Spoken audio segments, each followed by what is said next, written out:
Victor dropped the papers between the pot of pepper soup and the tray of fried plantain.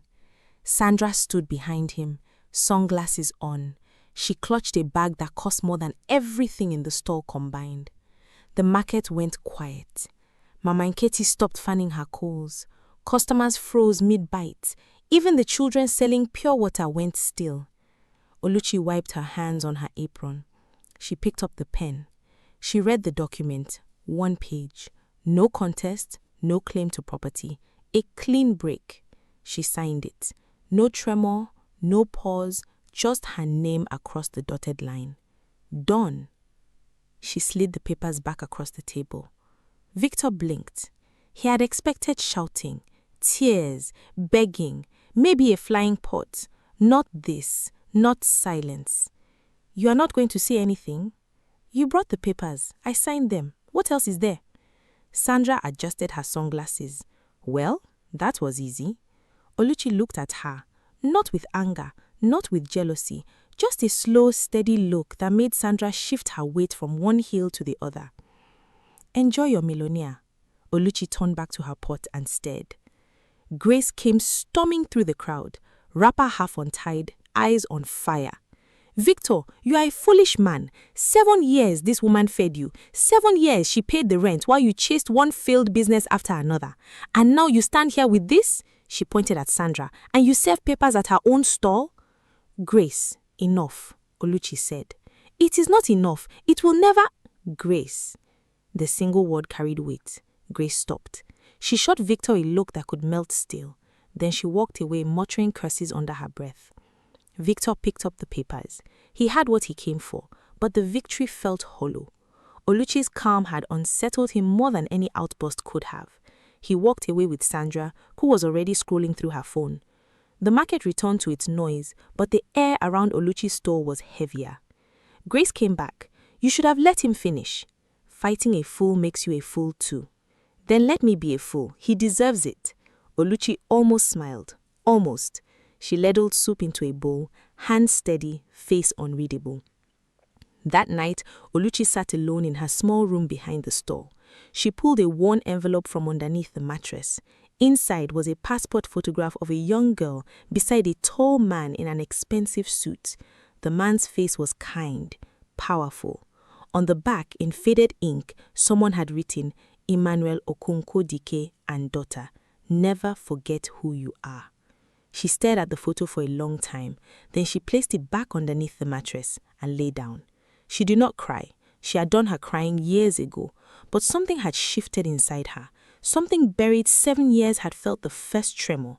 And Oluchi knew, the way you know a storm is coming before the first drop falls, that her quiet life was about to change. Across the city, Victor popped champagne in a mansion with 10 bedrooms. Sandra clinked her glass against his. To new beginnings, she said. To new beginnings.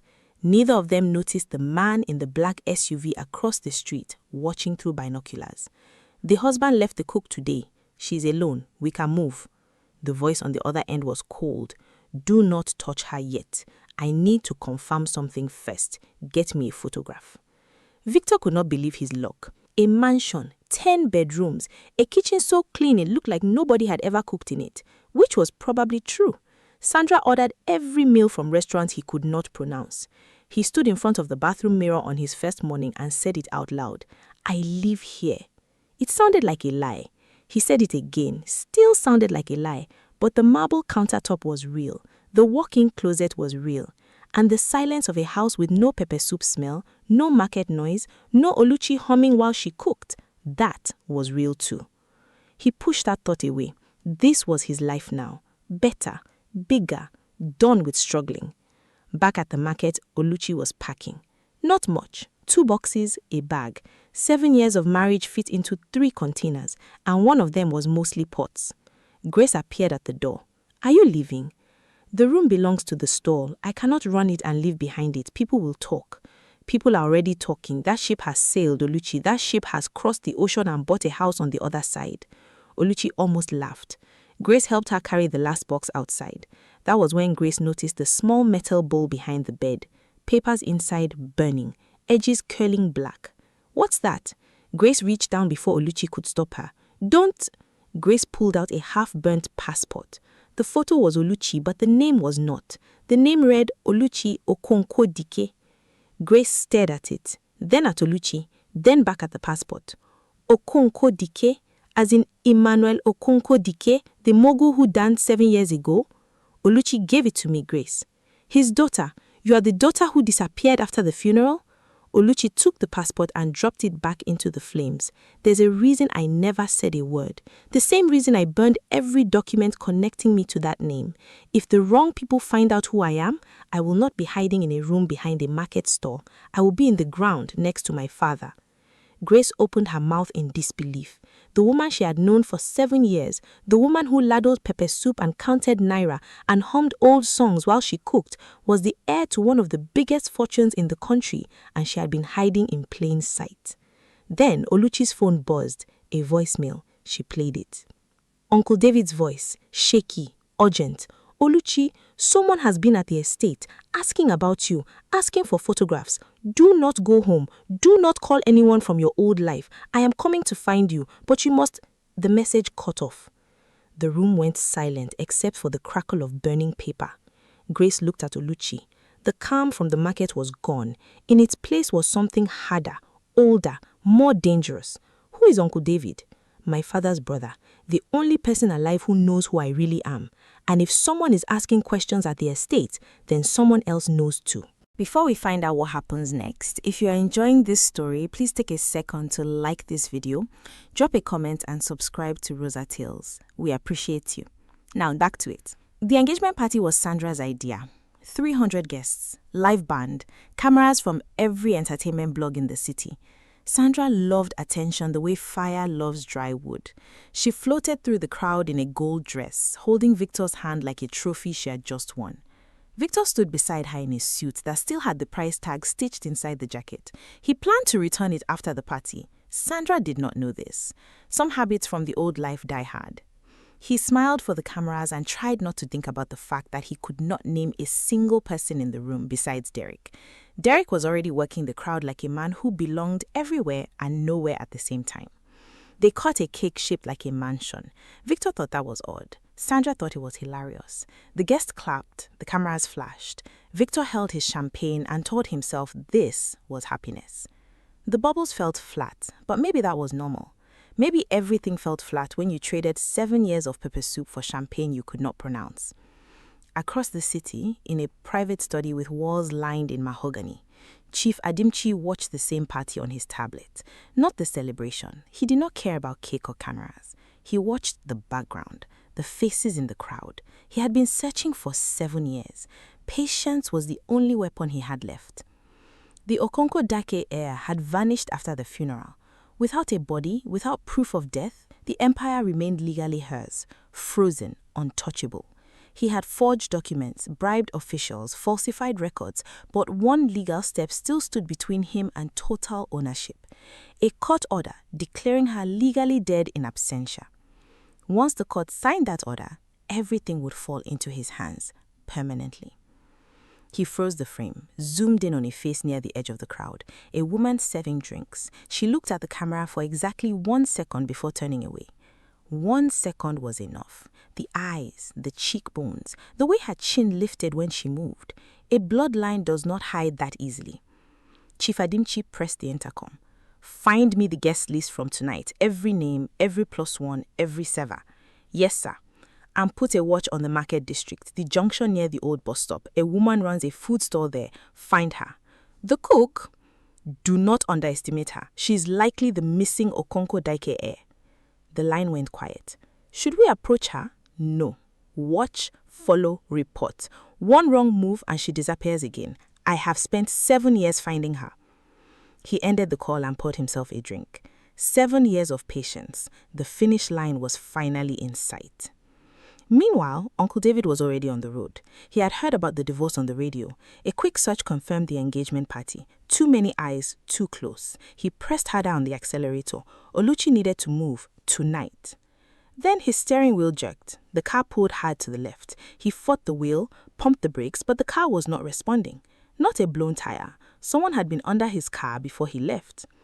The car swerved off the road and crashed into a drainage ditch. Uncle David hit his head on the dashboard. Blood ran down his forehead. Through the broken windshield, he saw two men step out of a packed truck. They walked toward him slowly, calmly, the way people walk when they have nowhere else to be. They were not coming to help. Victor's first day at Sandra's company started with a tour. 12 floors, 200 employees, a cafeteria that served meals he could not identify by smell alone.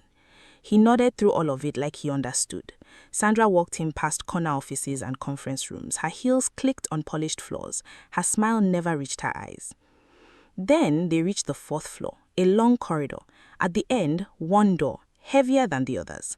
No window, a brass nameplate that read E. Okonko Daike, founder. Whose office is that? Victor asked. Sandra kept walking. Nobody uses it. Storage now. Storage does not get a brass nameplate, Sandra. She stopped, turned. Her smile was tight. Complicated company history. I'll explain later. She never explained later. That evening, Victor tried the door. Locked. Solid. He asked the security guard, who shrugged and looked away. That office has been locked since I started. Nobody goes in. Nobody asks about it. Somebody just did. My advice, don't be that somebody. Victor walked away, but the nameplate stayed in his head. Okonko Daike. He had heard that name before, somewhere long ago. It sat in his memory like a splinter he could not find, but could not ignore. He did not connect it to Oluchi. Not yet. Across the city, Oluchi sat on the floor of Grace's cousin's apartment, a small room above a tailor's shop, the kind of place where neighbors minded their business and the landlord did not ask questions. Grace arranged it in 2 hours. My cousin Ifwa is in the village for a month. Use the room. Just don't break her sofa. She loves that sofa more than her own children. Tell her I am grateful. I'll tell her when she stops being angry that I borrowed it in the first place. Oluchi's phone was off. She had not turned it on since the voicemail from Uncle David. But Grace's phone rang that evening. Grace answered and her face changed. Who is this? A pause. No, there's no Oluchi here. Wrong number. She hung up quickly. Who was that? Oluchi asked. A man asking if the roadside cook was staying with me. Said he was from a delivery company. Grace shook her head. Delivery companies don't call at 9 p.m. at night. They locked the door, pushed a chair under the handle. 2 grown women barricading themselves with a sofa somebody loved more than their own children. It felt ridiculous, but it did not feel funny. The next morning, Grace went to open her store. 2 men in a black SUV were parked across from Oluchi's old spot. They were showing a photograph to Mama Nkechi. Grace watched Mama Nkechi study the picture, then point down the road in the wrong direction. The men nodded. Then the SUV drove slowly toward the tailor's shop. Grace dropped her basket and ran. Derek had been Victor's friend for 7 years, best man in the wedding, the one who introduced Victor to Sandra, the one who said, week after week, you deserve better than a woman who smells like pepper soup. Victor believed him. Why wouldn't he not? Derek was smooth, well-dressed, always had money, though nobody could explain where it came from. Victor never asked. Friends don't ask those questions. Now, Derek sat across from Victor in a restaurant that served portions small enough to make you cry, but expensive enough to make you pretend you were full. Beside them sat Chief Adimchi. Silver hair, gold watch, a handshake that felt like signing a contract you hadn't read. Victor, Derek grinned. This is the man I told you about. The chief is looking for sharp young minds. Victor had no business experience. He had failed at 3 ventures, but Derek had a way of making failure sound like a stepping stone, and Victor was desperate to sound like something other than a man who used to carry his wife's pepper soup pots. Chief Adimchi smiled warmly. Derek speaks highly of you. Tell me, what did you do before? My wife had a food stall. She cooked. I helped for a while. It did not work out. Victor tried not to sound bitter. He failed. A food store, hard work, honest labor. The chief leaned forward. His voice was casual, too casual. And your wife, her habits, her routines, did she have any distinctive marks?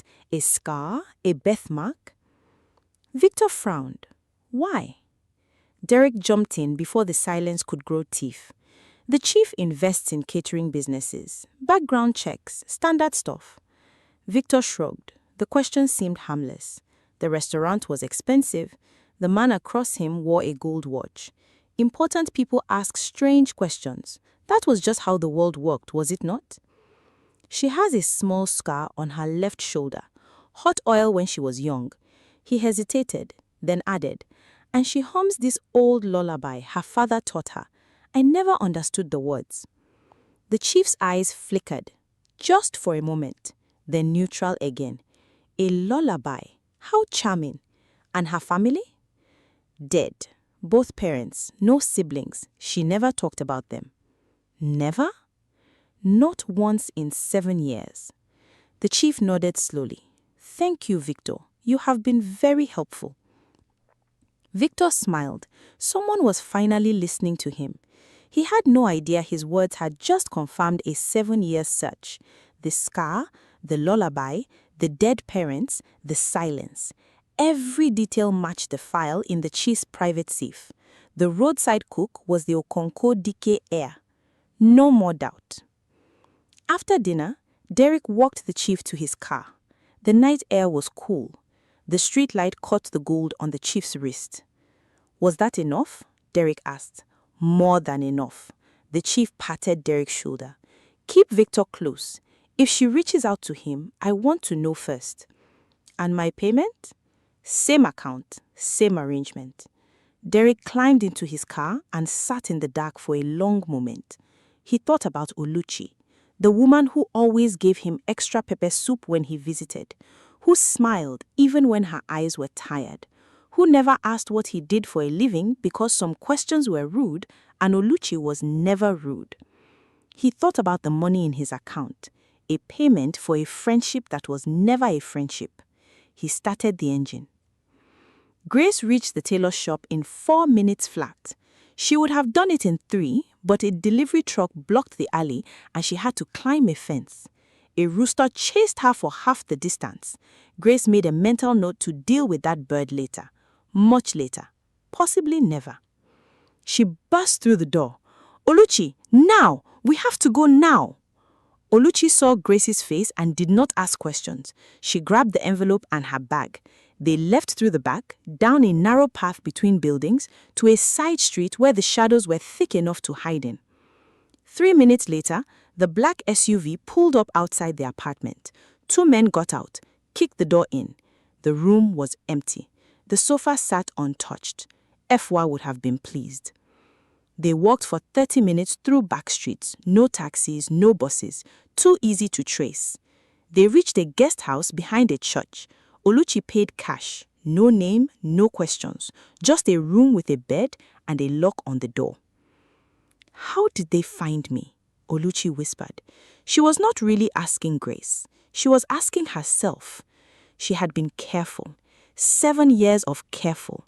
7 years of burning documents and changing routines and never using her real name. And somehow, they still found her. Grace shook her head. Your uncle said he was coming 2 days ago. He has not shown up. That is not like him. No, it is not. The next morning, Oluchi called hospitals in the area. On the 4th try, she found him. A man matching Uncle David's description. Car accident, room 14, serious but stable. She took a taxi, used a different name at the front desk, walked past the nurse's station with her scarf pulled low over her face. Room 14 was empty. Bed freshly made. IV stand in the corner like a skeleton waiting for someone to arrive. She found a nurse. The man in room 14, where is he? Discharged this morning. His family came for him. He doesn't have family in this city. I am his family. The nurse looked uncomfortable. She glanced at the desk, then back at Oluchi. 2 men. They said they were relatives, signed papers and took him. 2 men. The same 2 from the SUV. Oluchi knew it the way rain is coming when your bones ache. They had Uncle David, the only person alive who could confirm who she was, the only link to her father's world, and they had walked right into a hospital and taken him. She called Grace. They have Uncle David. What? How? They walked into the hospital and took him right out of his bed, signed papers and everything. Where are you? Don't come here. Go to the market. Act normal. Don't lead them to me. Oluchi, I will find you when it's safe. Just go. She hung up, stood alone in the corridor. The fluorescent light buzzed above her like a warning. Running was not working. Hiding was not working.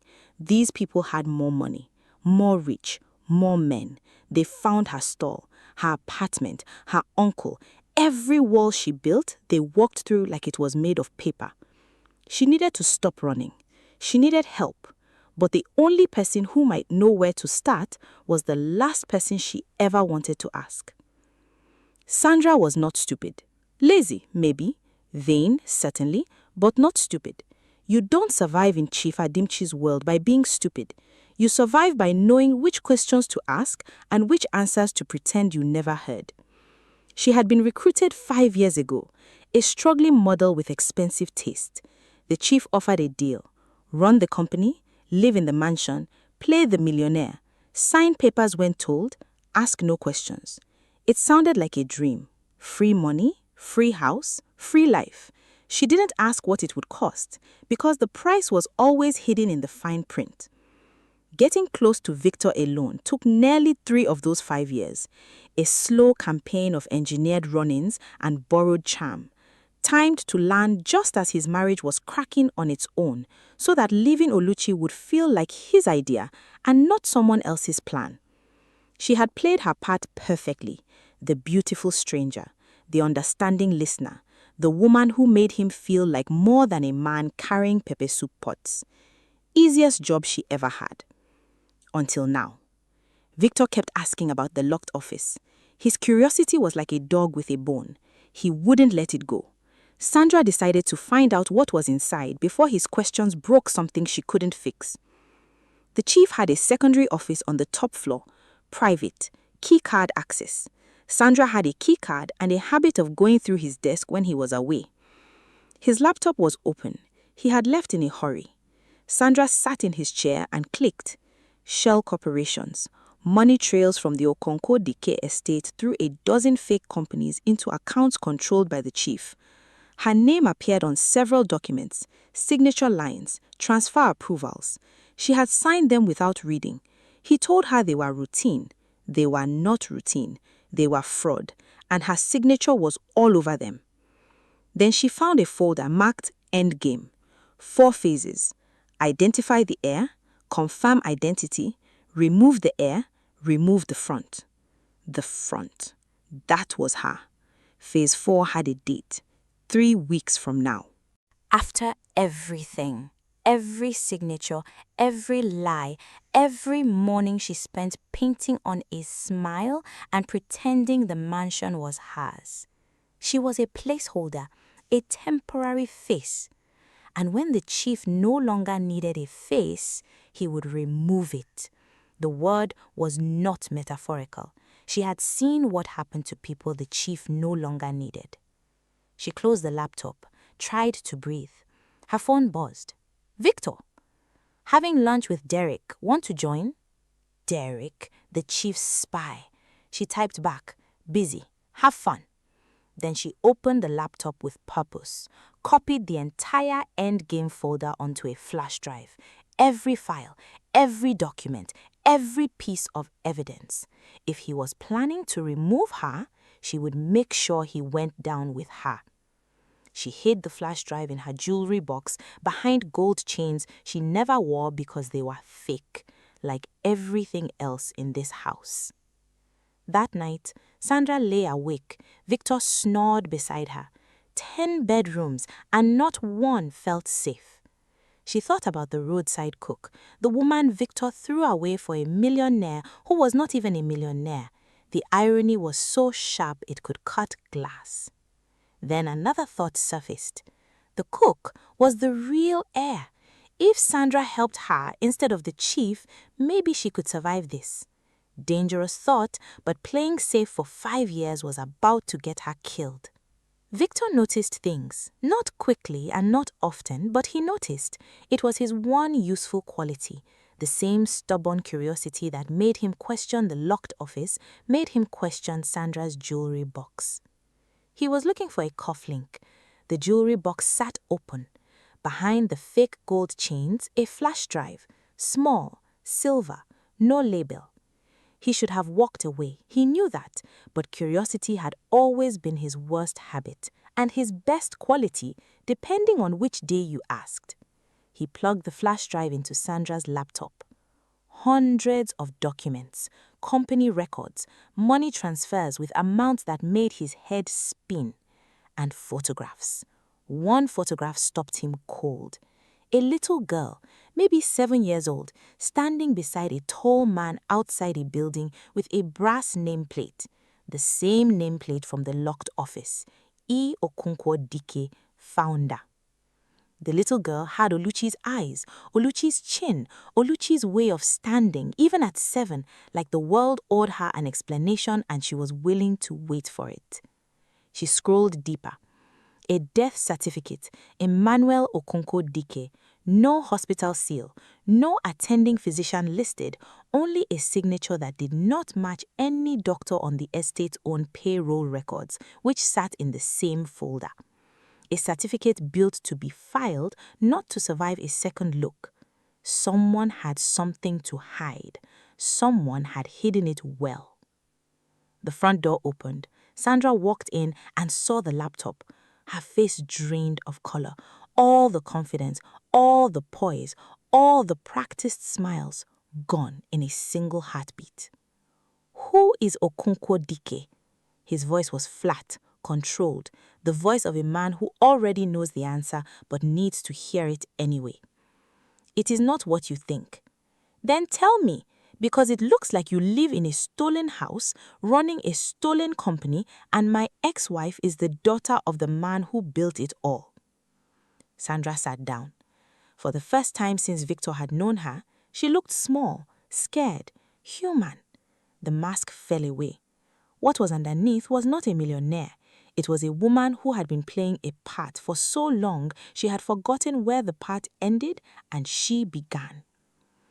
I was recruited by Chief Adimchi 5 years ago. He needed a face for the company, someone who would sign papers and not ask questions. She swallowed hard. He told me to get close to you because your wife was the target. The target. The Okonkwo Dike heir. The chief has been trying to take the empire for 7 years. He sent Derek to befriend you, to watch you, to report everything. When the time was right, I was supposed to draw you away from her. Victor's jaw tightened. The room felt smaller. The walls felt closer. So, the millionaire, the mansion, the engagement, all of it, a setup from the beginning. The silence that followed was the loudest sound Victor had ever heard. His hands shook, not from fear, from shame. He remembered the dinner, the chief's casual questions, Derek's smooth explanation, and his own stupid mouth spilling details about Oluchi like they were party gossip. The scar on her left shoulder, the lullaby her father taught her, the dead parents, the silence about her past. Every word was a bullet, and he had loaded the gun himself. "Is she in danger?" he asked. "Yes," Sandra said, "and so are we." Oluchi moved 3 times in 4 days. A guest house behind a church, a room above a mechanic's shop, a widow's spare bedroom that smelt like mothballs and kindness. The widow asked no questions because Grace told her Oluchi was fleeing a bad marriage, which was technically true, even if the marriage was only part of the story. Grace visited every evening, brought food and updates. The SUV men had returned to the market twice. Each time, Mama Nkechi sent them in the wrong direction with a smile and a prayer. "That woman has earned free pepper soup for life," Grace said. The market women had closed ranks around Oluchi's stall like it was sacred ground. Nobody talked to strangers. Nobody pointed the right way. 7 years of extra pepper soup and genuine kindness had built a wall no money could buy.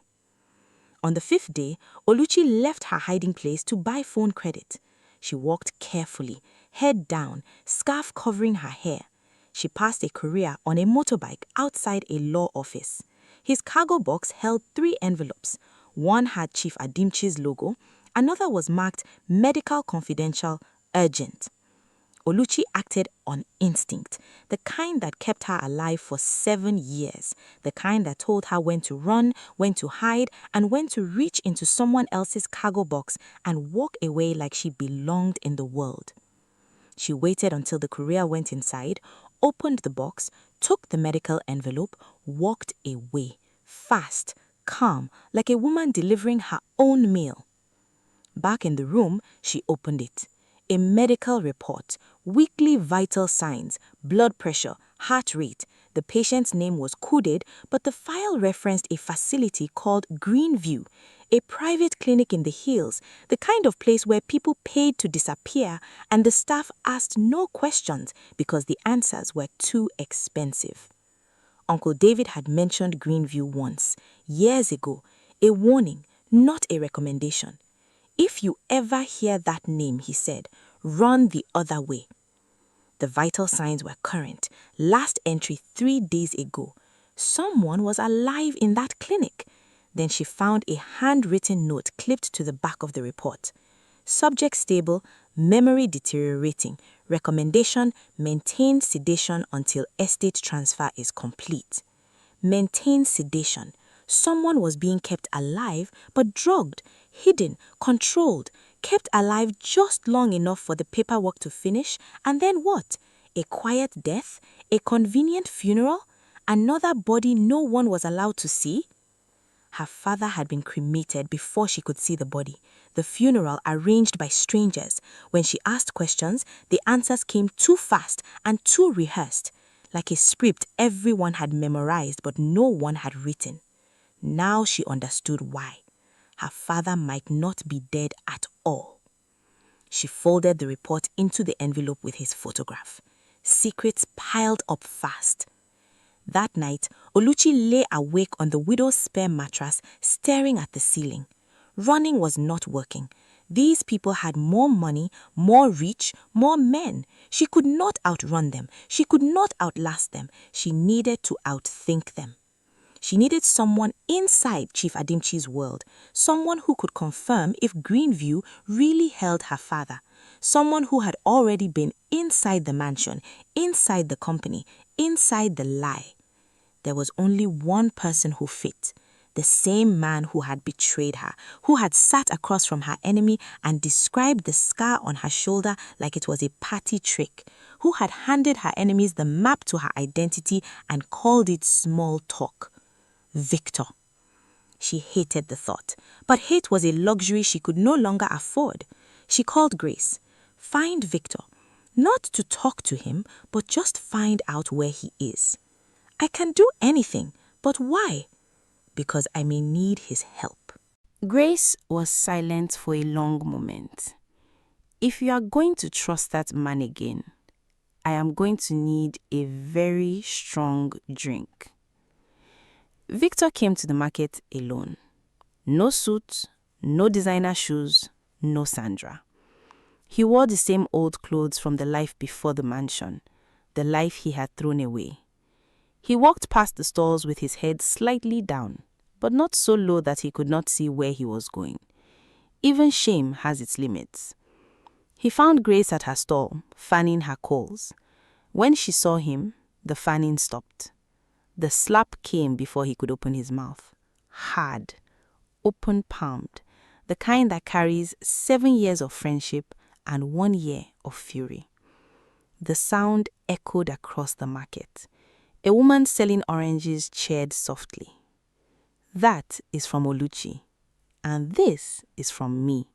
She slapped him again. Victor did not rub his cheek. He stood there and took it. I deserve that. You deserve much more. What do you want? I know who she is. His voice cracked. I know about the Okonkwo Decay Empire, the locked office, the death certificate, the chief. I know she's in danger. I need to find her. Grace studied his face.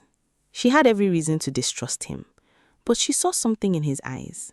Not guilt. Guilt was cheap. She saw fear, real, raw fear, not for himself, for Oluchi. And that made her pause. I will pass one message, Grace said. That is all. If she wants to see you, she will find you. If not, you leave and never come back. Tell her I know about Greenview." Grace stiffened. "How do you know about Greenview?" "Sandra told me. A private clinic in the hills. The chief keeps someone there. Oluchi needs to know." Grace picked up her fan. "Go home, Victor. Wait for her call." Victor left alone, quiet, changed. The walk back felt longer than the walk there, but something had shifted inside him. He could not unsee what he had seen. He could not unknow what he now knew. The mansion was a lie. The millionaire was a front. And the woman he had humiliated in front of her own customers was the heir to an empire that people had killed to control. That night, Chief Adimchi's men found the widow's house. Oluchi had the car first. Engine cutting off, doors closing, low voices that did not belong to the street. She grabbed the envelope and her bag, climbed out the back window. Behind her, the front door splintered open. Heavy boots, flashlights cutting through the dark, shouts. "She's not here. Check the back." Oluchi ran, barefoot, down an alley, through a gap in a fence, across an empty lot where the grass was tall enough to hide a running woman, but not tall enough to silence her breathing. Her foot caught a stone. She stumbled, kept going. Pain shot through her soul, but her legs did not stop. Her legs understood what her mind was still processing. If they catch you, you disappear. She did not stop until she reached a bus park, boarded the first minibus, paid without looking at the destination, sat in the back with her knees together and her eyes on the window. When her breathing slowed, she realized two things. Her bag was gone, lost somewhere between the fence and the bus. The envelope with the photograph and the medical report was gone with it. Everything that connected her to her father, to Greenview, to the truth, gone. Oluchi stared out the window at the dark city. She had nothing left. No home, no documents, no proof of who she was. But she had a name, a clinic, and a feeling in her bones that her father was still alive. That was enough to fight with. Victor sat in his car outside the old bus station for 40 minutes before she saw her. Oluchi walked out of the shadows like someone who had been living in them for weeks. Thinner, harder, but standing straight. He stepped out. She stopped 10 feet away. The distance between them was not measured in feet. It was measured in betrayal. "Grace told me about Greenview," Oluchi said. "What do you know?" "It is a clinic in the hills, 3 hours from here. Sandra says the chief keeps someone there, sedated, hidden." "My father." Victor flinched. Hearing those words from Oluchi made it real, made it worse. "Oluchi, I am sorry, I did not know. You told them about my scar, my lullaby. Those details could get me killed." "I thought it was small talk. I was a fool." "You are worse than a fool." Her voice was steady, cold. "A fool does not know. You knew enough to leave and not enough to keep your mouth shut." Victor had no answer. She was right. He had sat at that dinner table like a man performing for applause. And every word that came out of his mouth was a weapon aimed at the woman who had fed him for 7 years. Oluchi's voice shifted, not softer, more focused, like a blade turning to expose a sharper edge. "This is bigger than us. My father may be alive. The chief plans to declare the Okonkwo Daike heir legally dead at the shareholders' meeting and take the empire permanently. That meeting is in 5 days. If we do not stop him, everything my father built belongs to the man who destroyed our family. I need someone inside that mansion, someone who can get the location of Greenview. Sandra has access. She might help." "Sandra?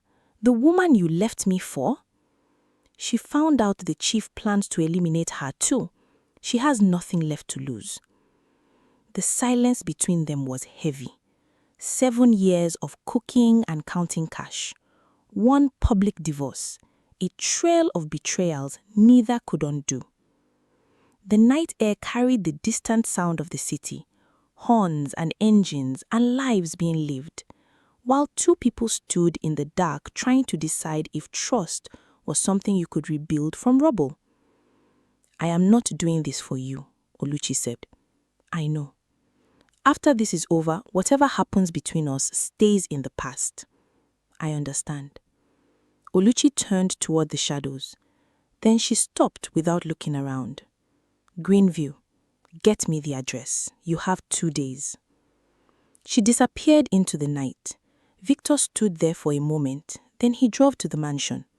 Sandra opened the door at midnight, saw his face, and said nothing. She just stepped aside. "We need to talk about Greenview." She nodded. "I know." Derek had always been careful. 7 years of playing the loyal friend, eating Oluchi's pepper soup with a smile on his face and a knife behind his back. He never slept, not once. Not even when Oluchi refilled his bowl without being asked and said, "You look thin, Derek. Eat more." Even then, he smiled and said thank you, and went home and reported every detail to the chief. But Victor came home with questions about Greenview, and that changed everything. Derek made a call he did not want to make. "He knows about the clinic. I think Sandra told him." The chief's voice went cold. "Then we move faster. The shareholders' meeting moves from Friday to Wednesday morning. That gives them less than 48 hours. Chief, the paperwork is not ready. I have enough signatures to force to vote. Once the heir is declared legally dead in absentia, the empire transfers. If she shows up after, it is too late." Derek hung up and sat in the dark. 2 days to finish everything. 2 days before his life either paid off forever or collapsed around him like a building with no foundation. The next morning, Derek appeared at the market. He never came to the market. His presence alone was a warning sign, the way smoke is a warning sign in a dry forest. He walked through the stalls in his clean shoes and expensive shirt, and every woman who saw him knew something was wrong, even if she could not say what. "Grace," he said, smiling, "looking for Victor. Have you seen him?" Grace knew his smile was wrong. Too warm, too practiced. Try his mansion. "He is not there, neither is Sandra. Strange." Grace kept her face still. "Maybe they went on honeymoon." Derek leaned closer. "Tell Oluchi the clock is ticking. Wednesday morning. After that, nothing she does will matter." He walked away. Grace called Oluchi immediately. "He knows the meeting is Wednesday, less than 2 days. Where is Derek now?" "Parking lot near the junction." "Keep him there. I need time." "Keep him here? How?" "You are a market woman, Grace. Use what you have." Grace looked at her stall. Peppers, spices, cooking oil. She looked at the market women who would follow her into fire and come out carrying matches. She smiled. "Derek, come taste my new pepper soup, free of charge." Derek paused. Free food was a language he spoke fluently. He sat down. One bowl, then another. The market women circled like a choir that had been waiting for their cue. Compliments flew. Questions came from every direction. Where was he from? Was he married? What did his parents do? Could they see his phone? Was that a real gold watch? Did he want more soup? Of course he wanted more soup. By the time Derek realized what was happening, 2 hours had passed. 2 hours of pepper soup and questions and hands that somehow kept his phone out of reach and his eyes on everything except the exit. He pushed away from the table and ran, but the damage was done. 2 hours was enough. Oluchi had her head start. Sandra came through. The address, the security code, the guard rotation, everything Oluchi needed to walk into Greenview without knocking. One text message, no signature. She did not need one. Victor picked Oluchi up at midnight. They drove in silence for the first hour. The road climbed into the hills. No street lights, no other cars, just headlights cutting through the dark and the sound of the engine filling the space where words should have been.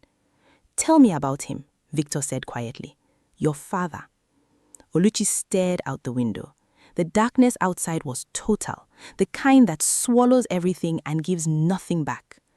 He was the kind of man who remembered every worker's name, who paid school fees for children he never met, who told me money is just a tool, but character is the house you build with it. "And you left all of that?" "I did not leave, I ran. After the funeral, men came to the house. They were not lawyers. They took documents, locked rooms, asked about the will. I heard them talking about what would happen if I disappeared too. So I disappeared first. 7 years in a market stall? 7 years alive. That was the point." The clinic appeared at the top of a hill. White building, dark windows, a single guard at the gate. Sandra's code worked. They drove through without stopping. Inside, the hallway was quiet, too quiet, the kind of quiet that comes from sedation, not sleep. Room number 7, unlocked. Oluchi pushed the door open. He was there. Emmanuel Okonkwo-Dike, alive, sitting up in bed, staring at the wall with hollow eyes, thinner than she remembered, grayer, but alive. The light in the room was dim, but it was enough to see the man who had once filled every room he entered, now reduced to a shadow in a hospital gown. "Papa?" Oluchi whispered. He turned slowly. His eyes searched her face. For a terrible moment, no recognition, just confusion. The drugs had done their work. They had tried to erase her from her memory, but some things are written deeper than chemicals can reach. But something shifted, a light coming on in a house that had been dark for years. "Oluchi!" His voice was a rasp, a sound scraped from the bottom of 7 years of silence. "Is that you?" I crossed the room in 3 steps and held him. He was fragile in her arms, like holding a bird with broken wings, but he was warm, he was breathing, his hand trembled against her face, and that tremor carried more love than any steady hand ever could. "I'm here, Papa. They told me you were dead. They showed me a newspaper." His fingers traced her jaw like he was memorizing her all over again. "I knew it was a lie. I knew you would come. Can you walk? We have to go, now." He nodded weakly. Victor appeared at the door. Emmanuel looked at him with confused, clouded eyes. "Who is this?" "Someone who owes me a debt," Oluchi said. "He is paying it tonight." Victor took Emmanuel's other arm. They moved down the corridor, slowly, carefully. The guard at the gate was gone, Sandra's doing. They helped Emmanuel into the back seat and drove. The clinic disappeared behind them, swallowed by the hills and the dark. Emmanuel gripped Oluchi's hand. His grip was weak but intentional. "Wednesday. They said Wednesday it would be over. Not if we get there first, Papa." Wednesday morning, the shareholders' meeting was held in a conference room on the top floor of the Okonkwo-Dike building. Glass walls, polished table, 12 chairs. 11 filled with board members who had been bought or bribed by Chief Adimchi over the course of 7 careful years. The 12th chair sat empty, as it had for 7 years, waiting for an heir who was supposed to be dead. The chief sat at the head of the table, confident, composed, a man who had waited 7 years for this moment and intended to savor every second of it. His lawyer opened a folder and began reading. The board convened to formally declare the Okonkwo-Dike heir legally dead in absence, thereby enabling transfer of controlling interest to... The door opened. Oluchi walked in, not the broken woman the chief had hunted across markets and guest houses and widows' bedrooms. She walked in wearing a simple dress, her head high, her eyes fixed on the man who had destroyed her family. Behind her, supported by Victor on one side and Grace on the other, walked Emmanuel Okonkwo-Dike. The room erupted. Board members stood. Papers flew. Someone knocked over a glass of water. The carefully choreographed vote dissolved into chaos. Chief Adimchi went pale. "This is impossible. You are dead." "Clearly, we are not," Oluchi said. She placed documents on the table. Birth certificate, her father's identification, photographs, medical records from Greenview, a sworn statement from the clinic doctor obtained that morning by Sandra, who had arrived at the doctor's home before dawn with the flash drive in one hand and a choice in the other. Testify or go down with the chief. The doctor chose wisely. The chief rose from his chair. This woman is an impostor. These documents are forged. Then explain this. Oluchi pulled up her sleeve. On her left shoulder, the small scar. The same scar that Victor had described over dinner weeks ago. The scar that had confirmed her identity to her enemies. Now, it was the scar that would bury them. Chief Adimchi looked around the room. Board members backed away from him like he was carrying fire. The lawyer was packing his briefcase. The walls were closing in. The exit he had spent 7 years building was crumbling. Then he reached inside his jacket and pulled out a gun. The room froze.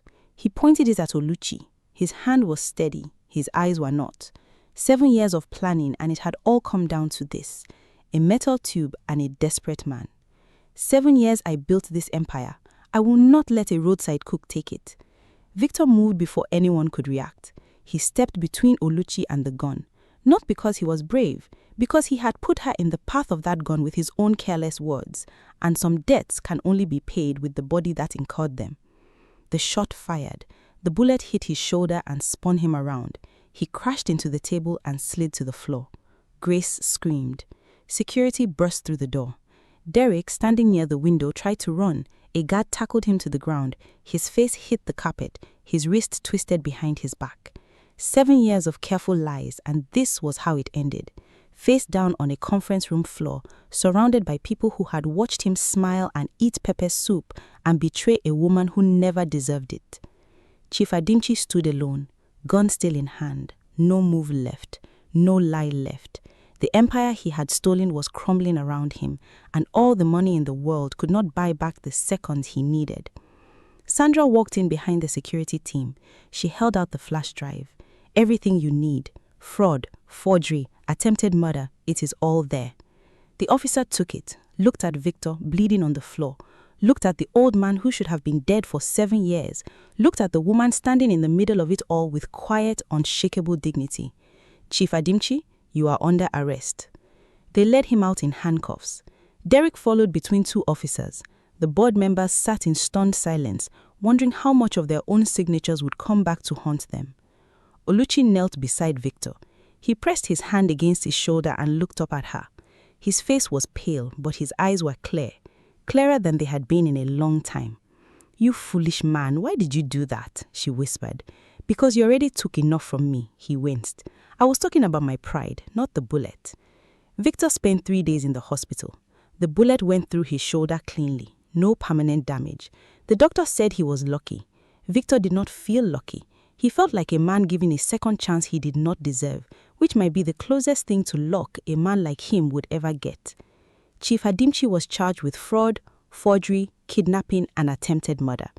The evidence on Sandra's flash drive was devastating. Bank records, falsified documents, the Greenview files, a recorded conversation about removing the heir. The case was airtight. His lawyers did not try for bail.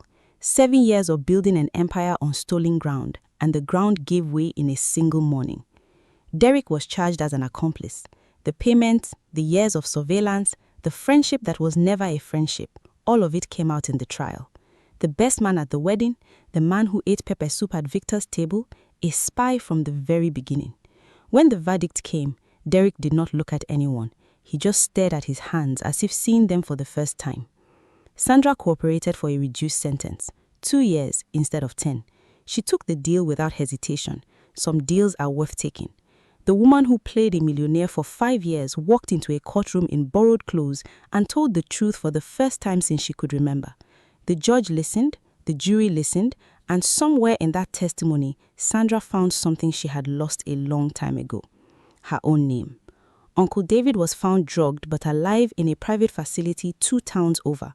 He recovered within days, and the first thing he did was hold his brother for 10 minutes without saying a word.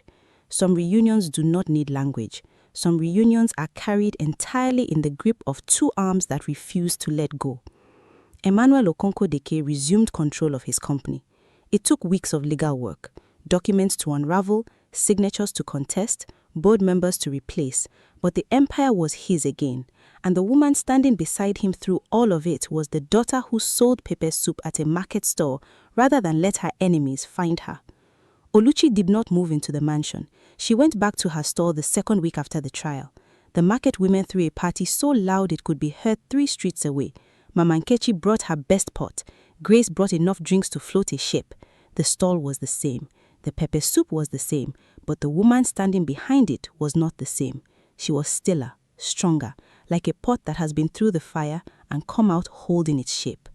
On the 4th day, Oluchi visited Victor. He was sitting up in bed, arm in a sling. When he saw her, something shifted in his face. Hope, fear, a desperate kind of wanting that was painful to witness. "Oluchi," he said. She sat beside his bed. "How is your shoulder?" "It will heal." He paused. The pause carried everything he wanted to say but could not find the words. "Will you come back?" The question hung between them like smoke from a fire that had burned for 7 years. Oluchi looked at him for a long time. The man who fed her love to wolves, who had traded 7 years for a mansion built on lies, who had stepped in front of a bullet when it mattered most. People are not one thing. They are the sum of their choices, and some choices weigh more than others. "I forgive you," she said. Victor's eyes filled with hope, a light coming in a room that was dark. "But I'm not coming back." The hope died slowly, the way a candle dies when the wind is gentle, not snuffed out, just fading until the room is dark again and the wick is cold. Some things once broken cannot be rebuilt the same way.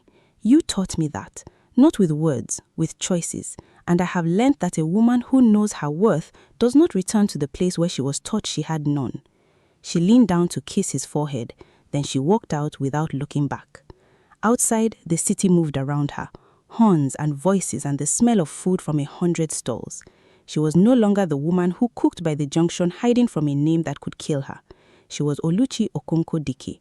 She had found her father, faced her enemies, forgiven the man who broke her heart and walked away with her own still beating. The pepper soup stall stayed open. Grace ran it now, and every morning before the first customer arrived, Grace would look at the pots on the counter and she would smile. Because some pots are not just for cooking. Some pots carry the story of a woman who had nothing left and fought anyway. And that story was something no one could ever take away. Thank you so much for watching. If this story moved you, please take a moment to like this video, share your thoughts in the comments, and subscribe to Roadside Tales. Your support means the world to us. See you in the next story.